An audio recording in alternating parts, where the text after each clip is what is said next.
Right, welcome back YouTube.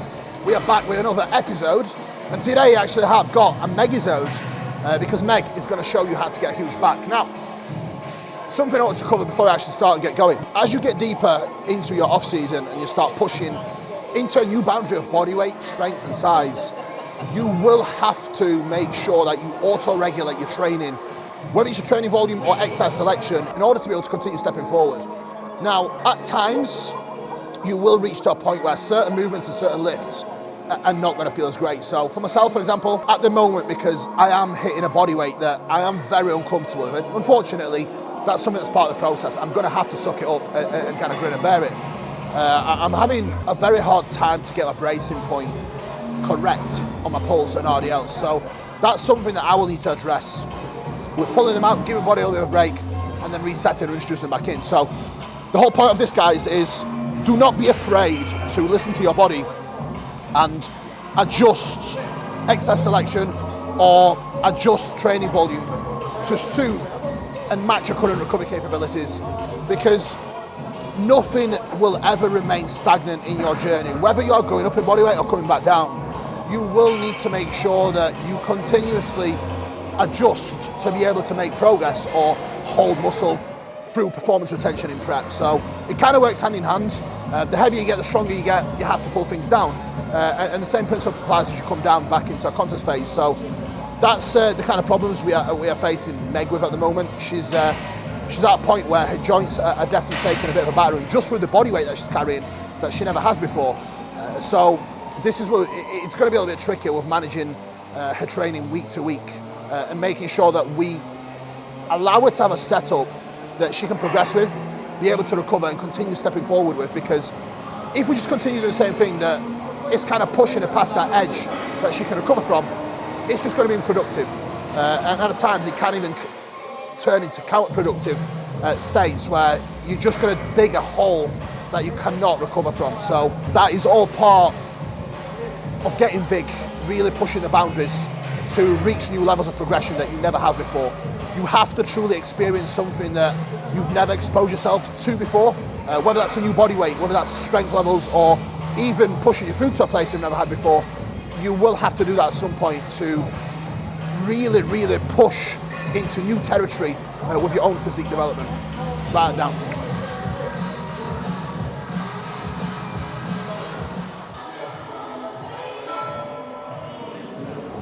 Right, okay, so pull A. I think this is pull A session. Don't really matter really, does it? It's pull. This is majoritively very lat focused compared to my other session. There is a mixed bag of upper back and lat, but the majority of volume is into my lats. Obviously, as a big competitor, I do need some good density, which is mostly what your mid back, upper back movements do, but I need a lot of lat because that's where the shape comes from. Figure is all about shape, so the more we can highlight that and still keep that tummy nice and tight, the better things will be. Obviously, Kuba's gone over why, or the fact that I am a little bit heavy and a little bit chubby. I'm not chubby, I am a little bit chubby. The fact that I'm obviously a little bit heavier at the moment, and we've obviously got to tailor volume accordingly. So I'll go over that in a moment.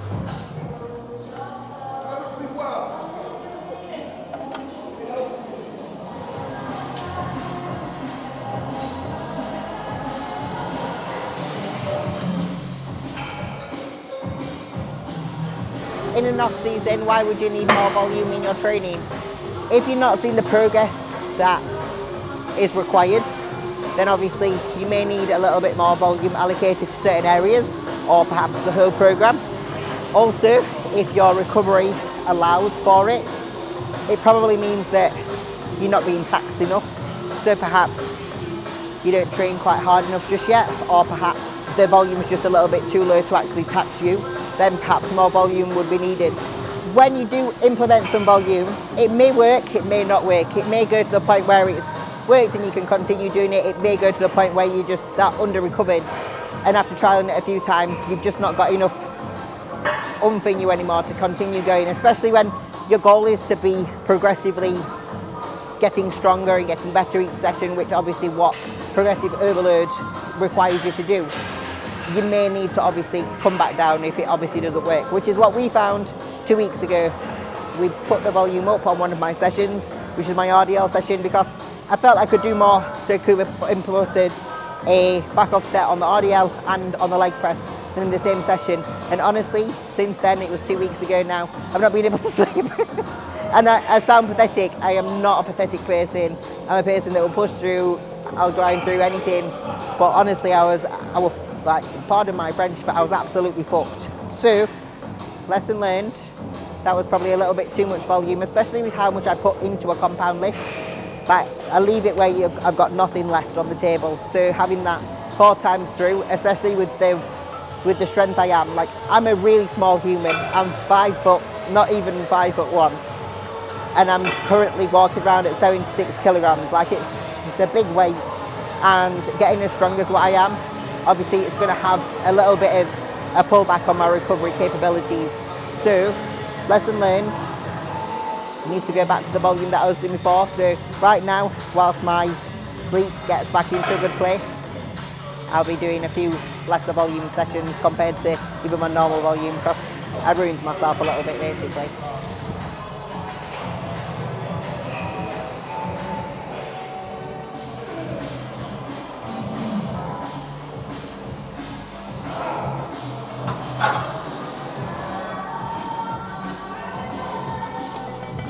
So you might think that one working set on an RDL is ridiculously low volume, and it is, but honestly, when you leave the exercise with nothing left, as well as every other exercise that you do in your program, it's like I approach every single exercise, including my calf raises, exactly how I approach my RDLs. I leave it with nothing left in the tank. It's really kind of draining of your central nervous system, whereas obviously something like a dumbbell lat raise isn't quite so much. But with that same intensity and same effort across the board on all lifts, doing something like that twice in a row, I'd probably be able to get through half of my session. So for me, that amount of volume is absolutely perfect. For the people that don't have that intensity just yet, or know how to do that and give that, they don't quite know. I've been training since I was 6 years old in different sports. I know what intensity is, I know what effort is. So until you really learn that, you'll not know what it really feels like to give that everything to every single exercise. That's not me being big-headed, that's not me being cocky. You've got to learn, and you've got to know what it's like to be able to put all of that into it, especially to every single exercise.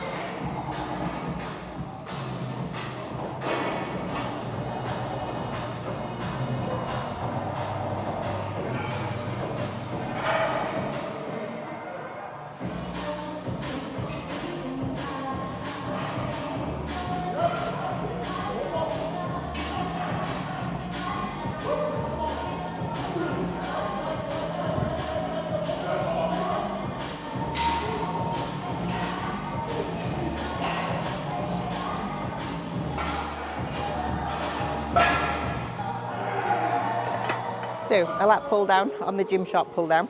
Obviously we know that this overloads the length and range quite a lot.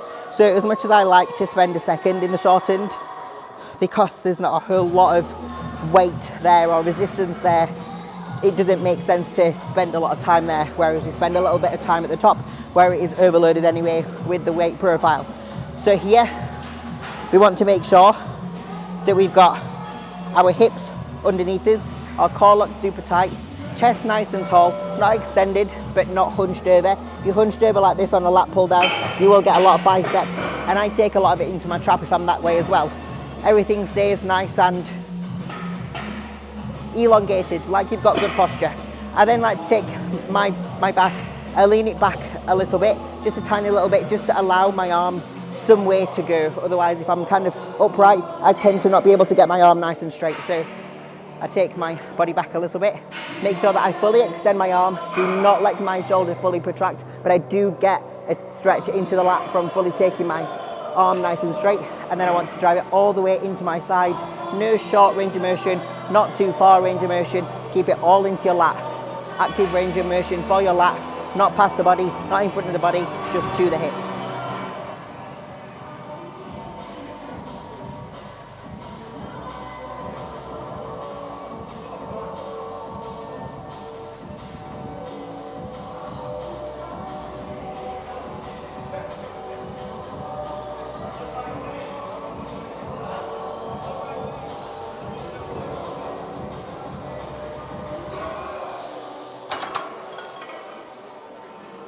opposite. When you're doing anything unilaterally and you're training on your own, do take a second before you go into your next side.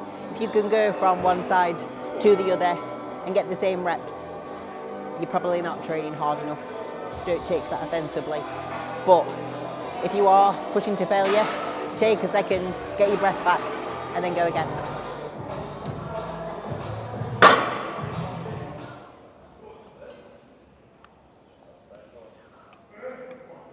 Oh, it stinks. If you have coconut water in your intra-workout drink, like we do not make it the day before, because the day later it will taste rancid. Like fizzy intra-workout badness.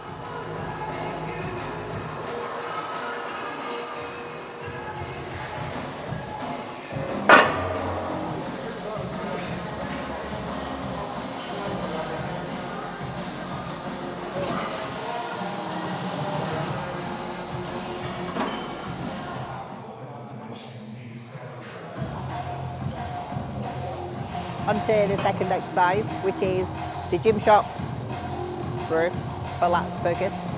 Prior to doing this, I actually was doing the prime lat row. I can't actually lay or get myself comfortable on the prime extreme row to be able to do anything lat focused. So I had to stand.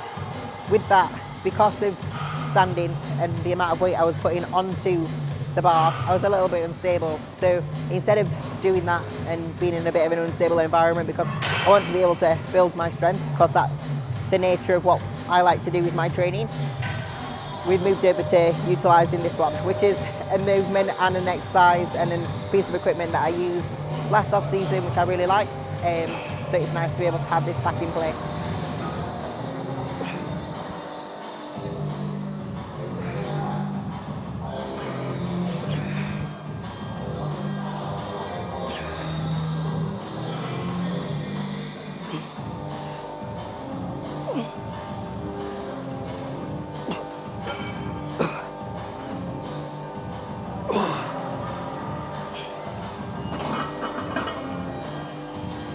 If you're doing anything unilaterally in terms of lat focus rows and you've not got a chest support there to be able to either brace the chest against or brace your hand against, literally put your non-working arm on your working side leg, and it will keep you nice and stable for you to be able to obviously get to work with your row.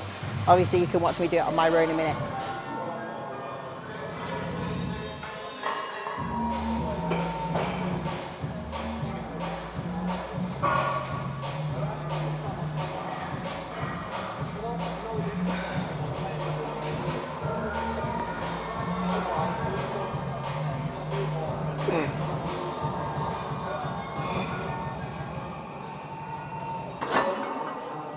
Right, I really want to put something to bed, and it's something that is definitely starting to irritate me a little bit more as of late.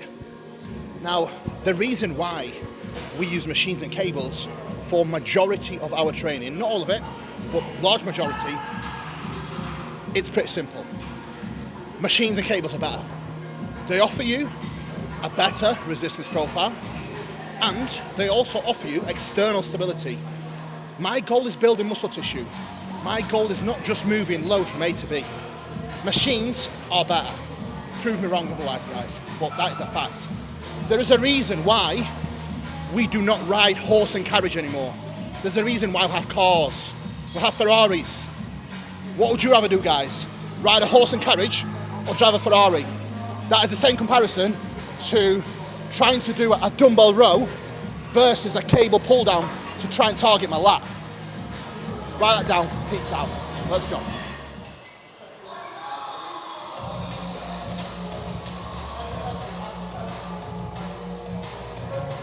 My third exercise, oh no, that's been on for 8 minutes, look. Bloody hell. No wonder I've got no data. So, third exercise is the lat focus pullover. Obviously there's lots of different variations that you can do with this. Obviously the original lat pullover style ones that you've got that are the machines. You can do it with a cable and a rope. You could do it on a bench with a dumbbell. I like it on a cable with a single arm. literally, because if I do anything dual arm when it comes to lat, I actually can't really connect very well with my lats. I don't know if that's because I've not always been very good with back training, so I'm not good enough yet to be able to do it. But if I do it dual arm, I just don't really feel it into my lats, so that's why I do it single arm. I use a cuff because I actually find it easier to be able to connect with my lats when I can keep my hand upright rather than on a neutral grip with a rope, so that's why I utilise this one. Obviously can't go super heavy with a movement like this, but still try to progressive overload it. I was doing a crossbody one like Kuba, but my tits get in the way. So we just go with a normal one, just to stay a sense. Kuba tell me it's called a lateral pullover, not a lat pullover. I'm just going to call it a lat pullover because I'm pulling it over with my lat.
So on the lateral pullover, you want to make sure, just like on a lat pull down, a lat row, that you're not allowing your shoulder to fully protract and retract.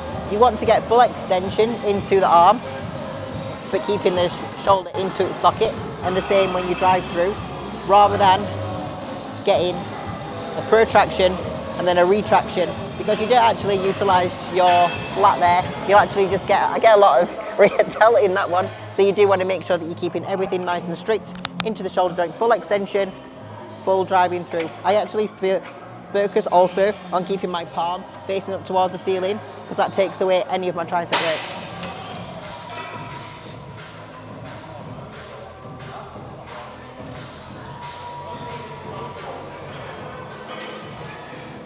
So as you can see, this is polar opposite to anything lat focused. On an upper back focus row, you want to make sure that you are fully protracting and fully retracting your shoulders. If you do not, you will not utilise your mid back. So make sure that you actively protract and actively retract. Once you understand the difference between lat versus upper back, you will start to see a lot of developments into your back musculature. For any class that's above kind of bikini and wellness, as a kind of women's competitor, figure, women's physique, women's bodybuilding, all of those classes, we need lats and density through the mid back and upper back. So you need to know the difference between that to enable yourself to actually make the progress that you need to.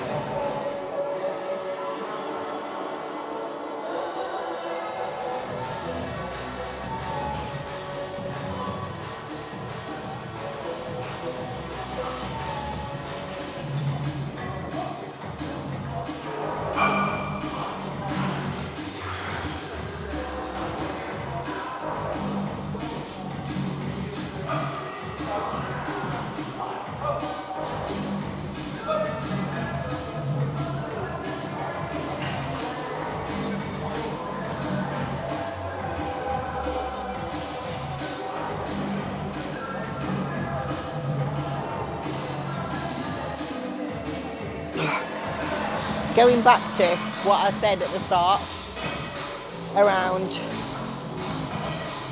volume and being fatigued, you can really tell when you're heightenedly fatigued, especially in an off season, because the level of pump that you're able to get is pretty minimal. Obviously in a comp prep, the amount of pump that you can get really is minimal majority of the time, because you're aiming to get leaner. But if you're in an off season and you're struggling to get a pump, you're either too fat or you've got to a point where you're that fatigued that your body just can't fill up with blood. And that's definitely what I'd got to, because I've not felt my muscles like I am doing today for a good couple of weeks. So don't try to do more volume when you're already making progress. That's another thing. If you're making really great progress in your off season, don't try to look for more, because sometimes if you try to add more, you can end up in a really bad way. If you take me, for example, trying to add more when progress was building so well, ended up with me being super fatigued, feeling super shit for a couple of weeks, having to reset earlier than what I wanted to. So just make sure if you are making progress and you're stepping forwards at a really great rate, don't try to fix it because it's not broken.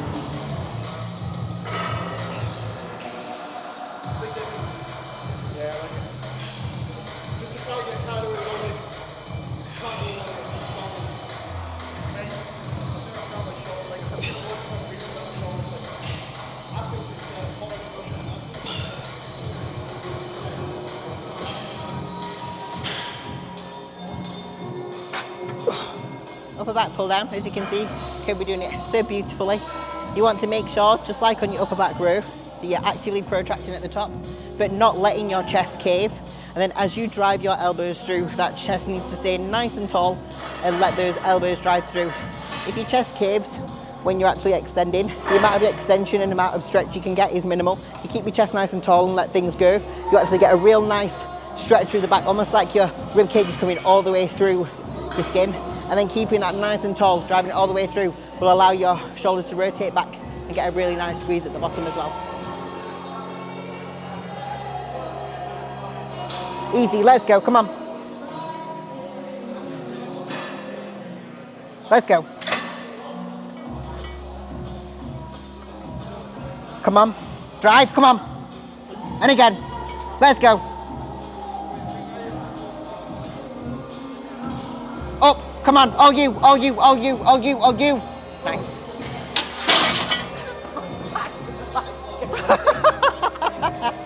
I was like, one more! That was a beautiful hip dominant squat by Jem. A hip dominant squat, you do not need to take your feet super wide. Keep them in line with your hips. Shoot your hips back and down, keeping your shins nice and vertical, and you'll keep all the tension into your glutes.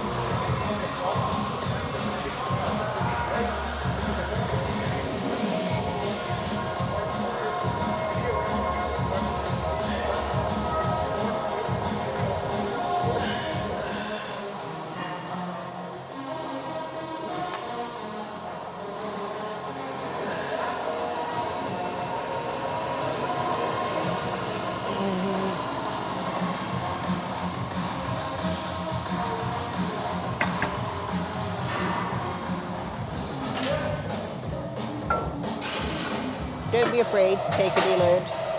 Deloads are there to be helpful tools.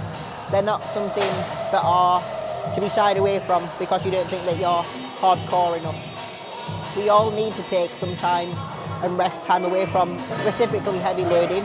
It's like if I refer back to when I used to be a diver, we didn't used to do all of our really hard competition dives all times of the year. We'd have breaks where we do our easy dives before we go back to our harder dives, just to give our body a little bit of a break from the heavy hitting. Exactly the same when it comes to bodybuilding and your training. At times you are going to have to take a rest period. Some people's maybe every 6 weeks, some people maybe a little bit longer than that. It kind of depends on effort, intensity, your training age, as to how often you'll have to do it, also your recovery capabilities. But just make sure that you listen to your body and don't be scared to take them.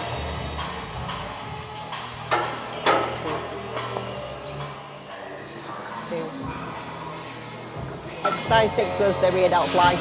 There's not really too much to say about a rear delt fly other than you need to make sure your shoulder stays next to your ears. You drive and reach your arms out. Don't take your arms past your body, otherwise you're not using your rear delts anymore. Just make sure that you bring it to level with your shoulder and then back through to make sure that you're just using your rear delts in their active range of motion.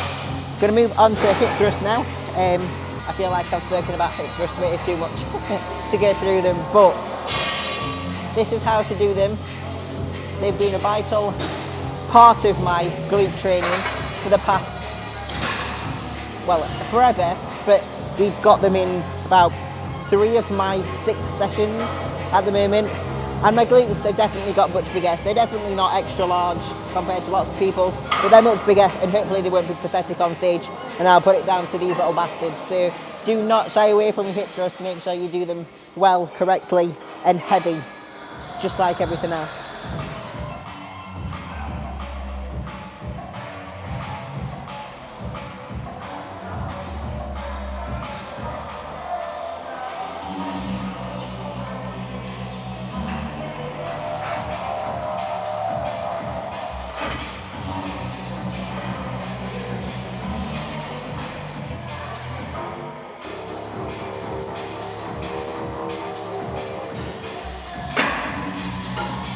On hip thrusts at the bottom, everywhere.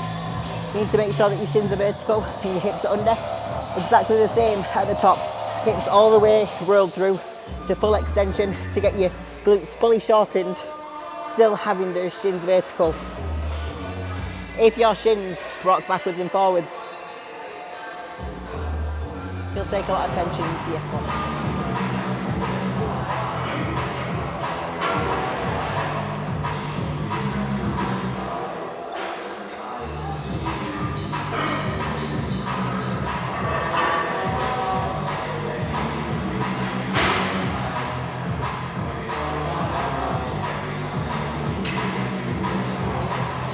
Obviously, I don't need huge arms for my class because we need a good amount of arm to the point where it's not thin and skinny, but we don't want them that big that it almost takes away from the delt cap, because if they get larger, the delt cap needs to get larger, and that's when you start to taper into more women's physique.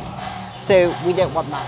So I only do 1 set of biceps after all of my pull sessions. I am quite lucky in that I've always had some arms. Don't know if that's because of past sporting experience, but I've always had some arms, so I don't have to do a lot to really make them look like there's something there. So still obviously take it to failure, make sure that it's perfect in my form, but obviously there's not a huge focus for the density around that area for my class.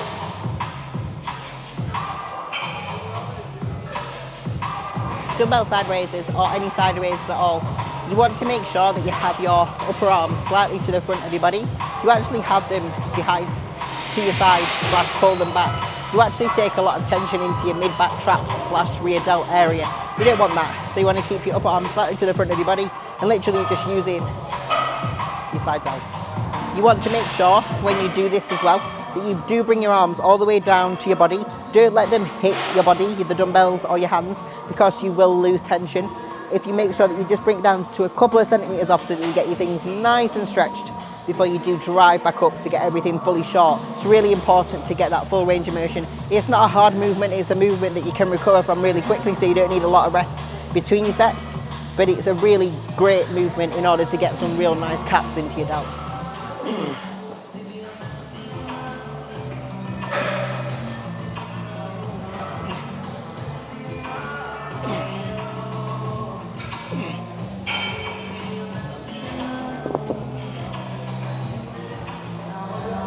Dumbbell side raise, guys.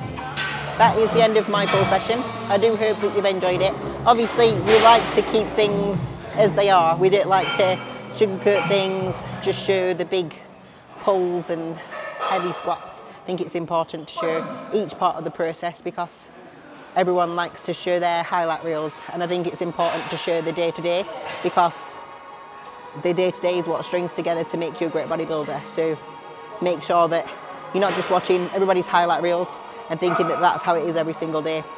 It's not. Anyway, that is the end of the session. I do hope that you enjoyed it, hope that you took some things from it. If there's anything that you'd like to see from me, please comment below or pop me a message on Instagram.